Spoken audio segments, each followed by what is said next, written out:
Answering Apologist's title thumbnails. Does God hate all who sin? Psalm 5. Answer: yes. Let us read Psalm 5 in the Holy Bible Revised Standard Version, Catholic Edition, 1966.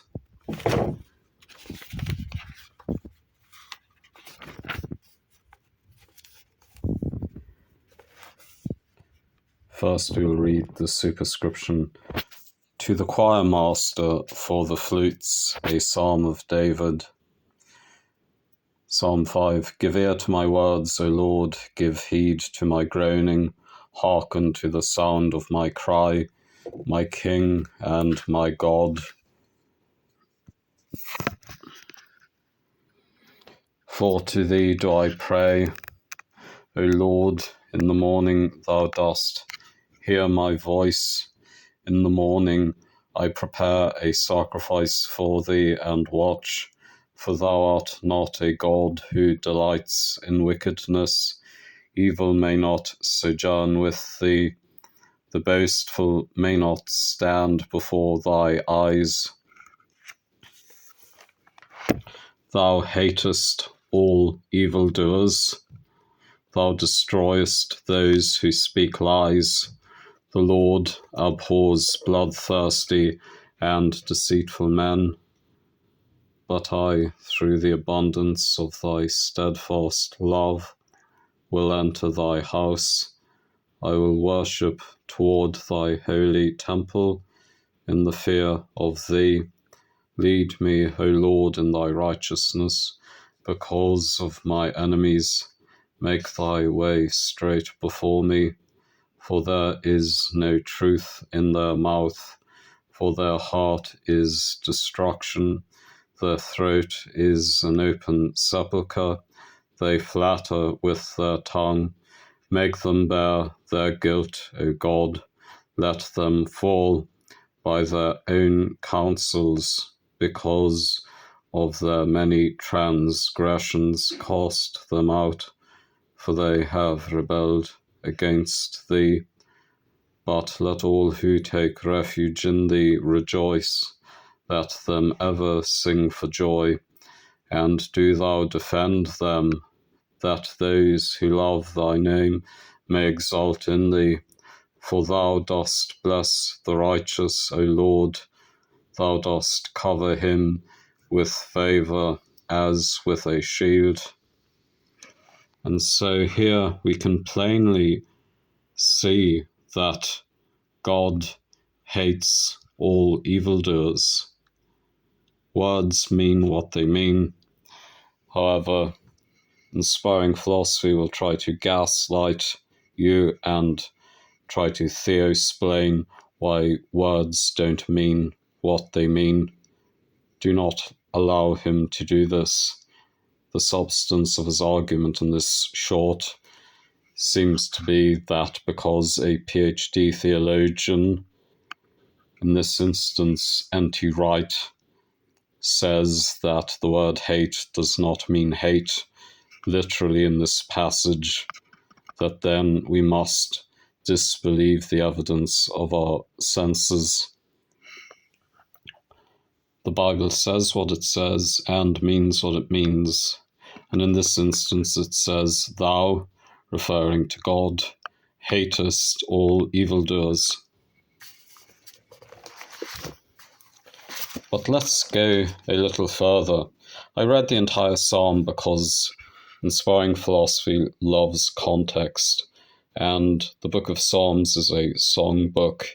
Each psalm is more or less independent of one another. So to give the context is to recite the entire psalm.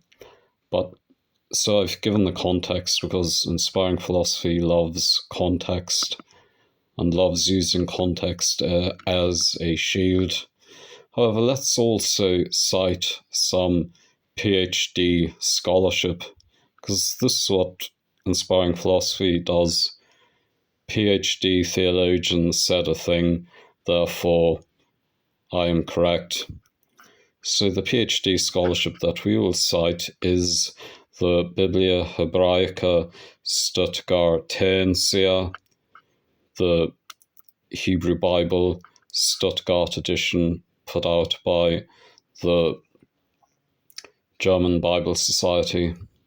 And this is the version of the Old Testament Book of Psalms that professional Bible scholars use. So that's the first work of PhD scholarship that we will use. The second piece of the second piece of PhD scholarship that we will cite is Halot, the Hebrew and Aramaic Lexicon of the Old Testament. This is the official lexicon used by professional Bible scholars. I think it runs to about 3,000 pages. Okay, so this is Psalm 5, verse 6, the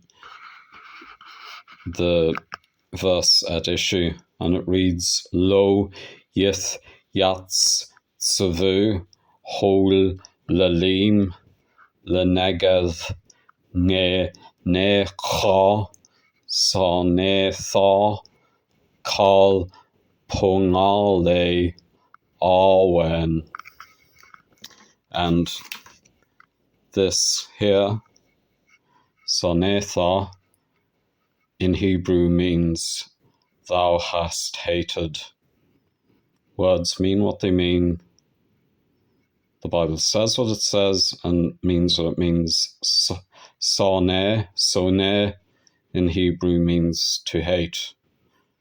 So this is the transliteration that I read. Lo yithe yats tzavu holalim lenerez ngenecha sonetha kal pongale awen. So here is the Hebrew word transliterated. Thou hast hated. Kal means all or every. Pongale means workers in the construct state. Awen means naughtiness. So thou hatest all workers of naughtiness. This is Psalm 5:6 in the Biblia Hebraica Stuttgartensia. This is how I translated it into biblical English. The boastful ones shall not stand before thine eyes. Thou hast hated all naughty men.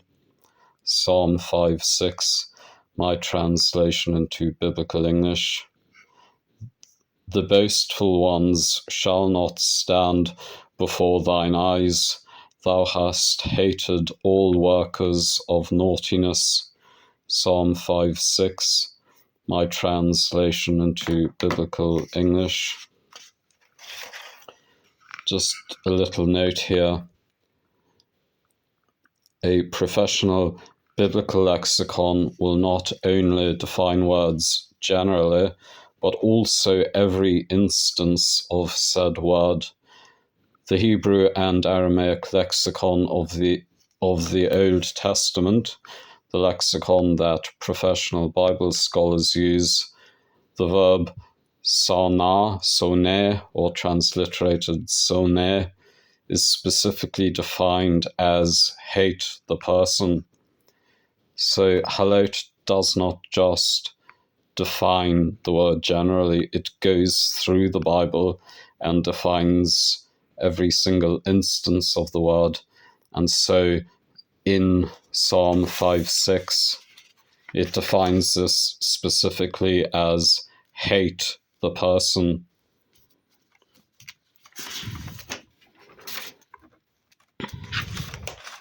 Okay, so that's all I wanted to say.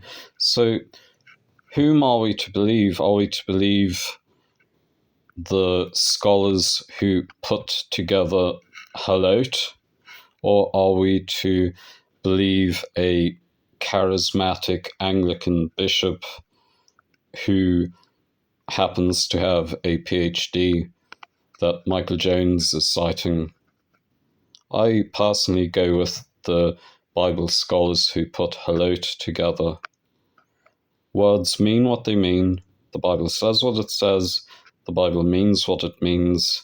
And do not allow Michael Jones to gaslight you into